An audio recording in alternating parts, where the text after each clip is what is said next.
We watched video up to where we are, A little bit ahead. and as you watched a little bit ahead, you noticed that one of the ships of the 6 that were still en route, remember, has made it to the quarantine line. And President Kennedy receives a phone call from Secretary of State McNamara. He's still at the Pentagon, keeping track of these other ships.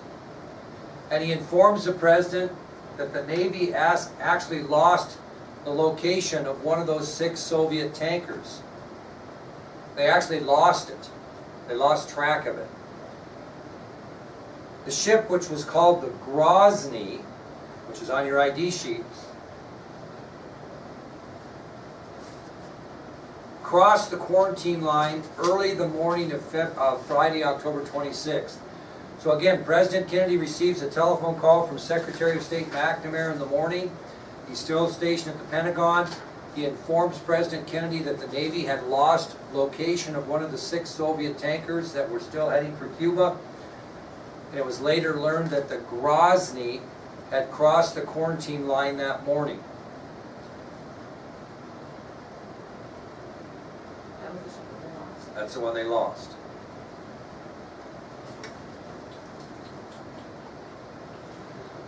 Well, they signaled the Grozny for over an hour. They signaled the Grozny for over an hour.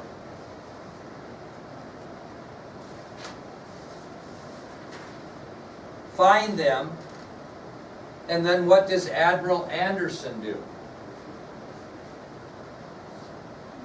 Think about it. What does Admiral Anderson do once the Grozny has crossed the quarantine line and they've made contact with the ship? What does he do? Orders them to start. He follows the rules of engagement. He orders the captain of the Pierce, very good, to follow the rules of engagement. Now remember, the rules of engagement was they would shoot a warning shot across the bow of the ship. If the ship ignored the warning shot, what were they going to do next? Shoot out the rudder, board the ship, and carry on with the inspection. So, after signaling the Grozny for over an hour, finally making contact, Admiral Anderson contacts the captain of the Pierce, and he orders him to follow the rules of engagement for a ship running the blockade. So, Admiral Anderson orders shell flares, not shells, but shell flares, to be shot across the bow of the Grozny. What are shell flares? It's not even, it's kind of a blanket. Kyra, it makes the same noise, but instead of projecting a shell, what does the shell do when it gets over the ship? It blows up kind of like a firework. Okay, it's like a warning deal, okay? So Admiral Anderson did order the firing of shell flares to be shot across the bow of the Grozny. And as Kyra said, the sound of it is like you would be firing a regular shell. The difference is when it gets over the bow, it explodes and kind of a warning type thing, kind of like a concrete rocket would do, okay? Now, McNamara is not too far from Anderson, and he doesn't know that the shots that were fired were flares. And he gets fired up, and he orders the firing to stop immediately, and he and Anderson get in a very heated argument at the Pentagon in front of like everybody. Okay? So Anderson goes ahead and orders the rules of engagement to be followed. Pierce fires shell flares over the bow of the Grozny. When McNamara hears that, he assumes that those are regular shells. He gets incredibly upset, orders the firing to cease immediately, and he and Admiral Anderson get into a very, very heated discussion in front of the entire group at the Pentagon. Admiral Anderson makes his point in the argument. He believes that if McNamara continues to interfere, what's going to happen? Some of his men, some of Anderson's men are going to be killed. Okay? He fears that the USS Pierce is going to be attacked and he's going to lose men. So Anderson's argument during this discussion is if you don't quit interfering with me, Secretary McNamara, some of my men could be killed. We follow the rules of engagement. That's what we agreed to. What was McNamara's argument? Two things. Well, let's not get that crazy yet. If he assumed that those shells fired over the bow of the Grozny were regular shells, who else might assume that? The president. Not the president, the Soviets, thinking their ship is under attack, which then Brian stated could possibly in the end lead us to a war. So Secretary McNamara emphasizes to Admiral Anderson that the Soviets could have made the same mistake he had just made, thinking the USS Pierce had fired shells at the Grozny, not flares. What else does he, what other point does he make? Come on. Why would he be upset about the shell flares being fired? President said no. President Kennedy said explicitly there would be no firing unless he gave the order. So that's the second point that McNamara makes to Anderson, that there will be no further shots fired without his explicit permission, and the only way he is going to give permission is if he gets it from the President of the United States. So McNamara basically states to Anderson, what if the Soviets made the same mistake I just made? They thought you were shooting shells over the bow instead of flares. And there will be no more further shooting at any Soviet ship without my explicit permission. And the only way I'm going to give you my permission is if I get permission from the President of the United States. Would you be able to know the difference between a flare and a shot? Not if you were McNamara and not paying attention, didn't know they were firing the shells. All he gets is the effect. He doesn't see it. He hears shells being fired. You see what I'm saying? Absolutely. How do they know what they're... But anyway, to make a long story short, it worked out because after the flares were fired over the bow of the Grozny, they did stop and allowed the Americans to inspect their ship. Now, the USS Pierce wasn't the only ship there. Just the only one you saw and the one that communicated with. But there was another ship. You know what the ship was, ironically, that checked for contraband on the Grozny? USS Joseph P. Kennedy Jr. That was a battleship named after the President's brother when he was killed in World War II. Okay? So ironically, a crew from the USS Joseph P. Kennedy Jr. searched the Grozny for contraband. Well, let's take a guess. When they searched, what'd they find? Nothing. No offensive weapons, so what did they let the Grozny do? Go to Cuba. So they was, again, what would the military like to have done? Probably Shoot it down. shot it up, you know, and then again, what was McNamara's point? I hate to shoot up a ship full of baby food. In other words, again, Kennedy's apprehension was probably good because when they did inspect, they found nothing and allowed the Grozny to proceed to Cuba. Now, I just want to make a point here, at this point in the missile crisis. You got to feel bad for both leaders here, because here's really the scenario right now. Is President Kennedy getting a ton of pressure by the military to airstrike and invade? What do you think Khrushchev's getting on the other side? Same thing. Same thing. And these two guys, as much as we don't like Khrushchev because he's communist, etc., and what he stands for, he's in the same exact boat as Kennedy. He doesn't want war. He knows what war is going to happen. He knows what's going to happen if we go to a nuclear war. So both these guys you got to feel sorry for. They're both at a standstill. Both are finding it very difficult to communicate with each other, and militaries in both countries are putting tremendous pressure on them for military action, which they know is going to result in war. Okay? These guys can't communicate because if they try to communicate, who steps in all the time? The military. This is where it gets really crazy. This is where the Cuban Missile Crisis takes an unbelievably odd U-turn. Okay? Now listen to this. A man by the name of John Scally enters, this guy right here, a man by the name of John Scally enters the Cuban Missile Crisis. A man by the name of John Scally. At this point, when tensions are high, Militaries on both sides are pressing for military action. Both leaders would just as soon stay away from that because they know what the result is. Those two guys really need to start communicating with each other without anybody else knowing. A guy by the name of John Scally enters the missile crisis. Anybody know what John Scally was? Reporter. He was. Yes. He was a correspondent for ABC. He had very close access to the White House and the president. He was the guy that came in and interviewed the president. You know, he had access to the president. He was president friendly. The president liked him. And he had the top access to both the White House and the president. He worked again for ABC News. He was a news correspondent. And this is how this thing goes. It's just crazy. We're on the same day. Earlier in that day, John Scally received an interesting contact from a man he was kind of familiar with. A guy contacted him. And the guy that contacted him was a Russian by the name of Alexander Fomin. He's on your ID sheet. It's not spelled like it sounds.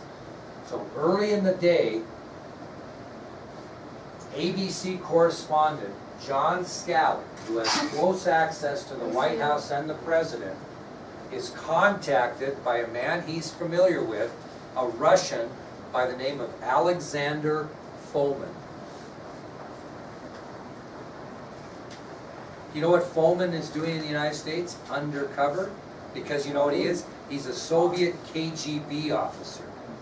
He's a spy for the Soviets in the United States. Nobody knows that. You know what he's doing there? What's he undercover as in Washington, D.C.? Think about why he would contact Scally. Also a news He reporter. was a journalist. He was also a journalist for the Russian media. But he's really a KGB agent spying in the United States. Nobody knows that at the time. They're soon going to find out because Alexander Fomin, who's posing as a journalist in the United States, who's actually a Russian spy and a member of the KGB, contacts Scally. Okay? And he asked him to meet at a downtown restaurant close to the White House. And Scally agrees to meet him, not having one clue what he wants to meet him about. Okay? So again, Scally's contacted by Alexander Fomin, who's a, quote, journalist in the United States. That's his cover. He's actually a KGB agent and a spy. And he asked Scally to meet him in a downtown restaurant close to the White House, and Scally agrees. Does Scally know he's a spy? No, not yet, but he's gonna.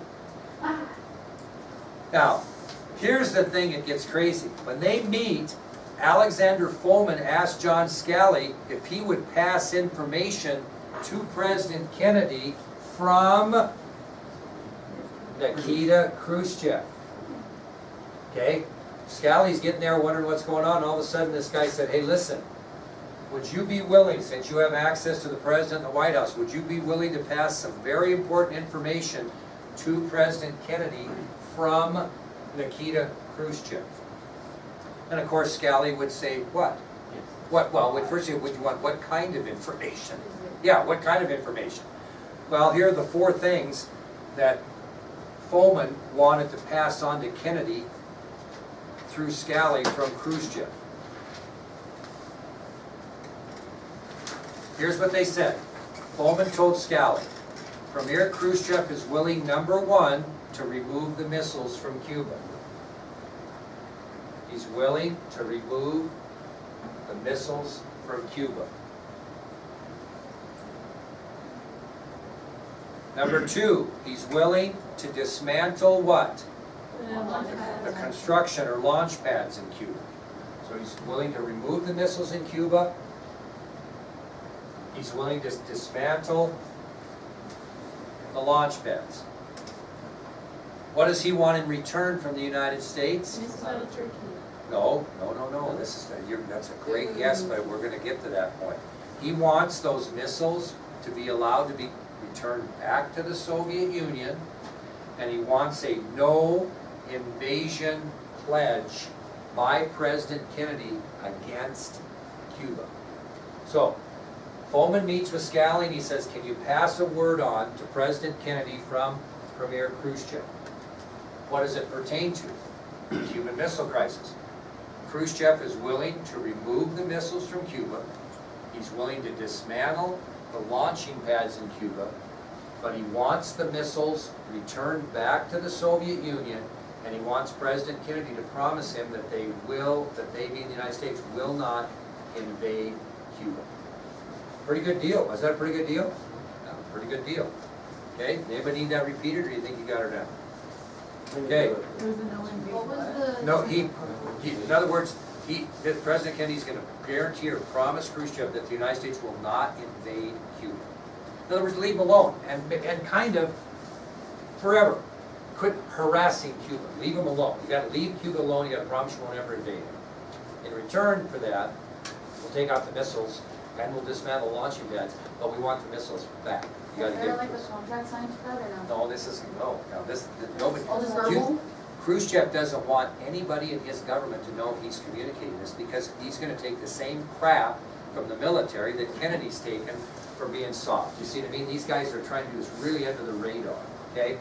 Well, Scally agrees to pass this information on to President Kennedy, and he arrives at the White House and he explains to Secretary of State Dean Rusk what's going on here. And Rusk and Scally hit up O'Donnell and he wants to talk to the president, and O'Donnell has no idea what's going on. He's ticked because Scally's a reporter and he doesn't have an Source. what is his job? O'Donnell. What's his At the job? appointment. He didn't have an appointment. Oh. So, here comes Dean Rusk bringing in John Scally, and he wants to talk to the president. O'Donnell says, no, you don't have an appointment. And Dean Rusk says, no, we got to talk to the president. But he was doing his job, right? So Scally agrees to pass the information on to President Kennedy. Scally arrives at the White House.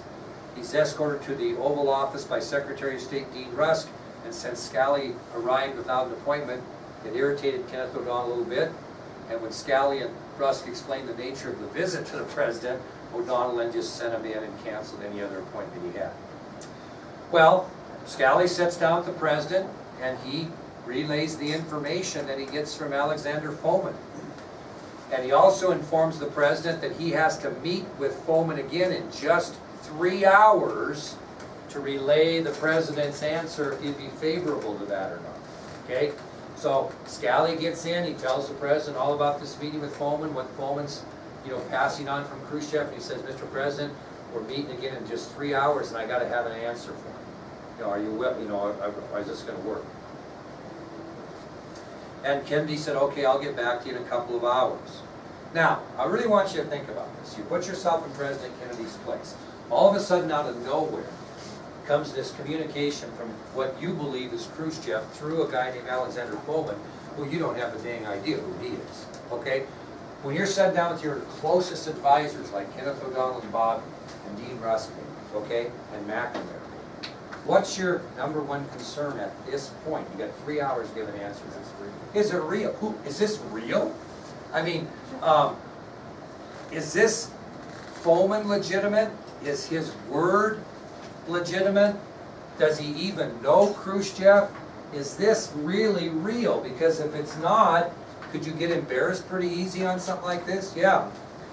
So, where are they going to go to dig up information on this Alexander Fomin? CIA.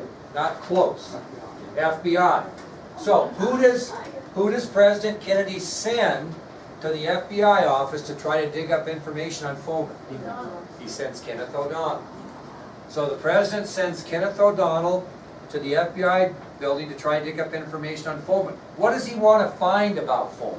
What's he want to find out about Fomin specifically? And he knows where he's from. What he does for them. What? What's his connection? What's his connection to Khrushchev? Does he even know Khrushchev? I mean, why would Khrushchev say to Alexander Fomin, you're important enough that you can send this message for me? Do they even know each other? Is this BS or is it legit? Okay? So the president sends Kenneth O'Donnell to the FBI building to dig up information on Fomin to see if there's any kind of a relationship between Fomin and Khrushchev. Well, they read through many files and they can't find anything that would tie him with Khrushchev at all in Fomin's file. Can't find a thing. So what do you do next, Meg? believe it? What? Not No, believe it? this is too important not to believe. You go to Khrushchev. You go to Khrushchev's file and dig through it to see if there's anything on Foman. You get it? You follow what I'm saying? So he goes into Foman's file and he finds nothing on Khrushchev. And so then they dig into Khrushchev's file that they have at the FBI and try to find a connection. And they find the connection in Khrushchev's file. Anybody know what their connection might have been? No, they're not related. Good, it's not a bad guess. Best friends in high school. No. Brother-in-law. Neighbors. No, nothing family. Next door neighbors. No, think about the time period. What? Would be- Well, Were they you're gonna getting go to closer Oregon with State or roommates, but not college? really. Were What? they gonna work together? They served together in World War II. They were war buddies. They were war buddies. They served together in World War II, and then they did the research. They spent a lot of time serving closely together in World War II.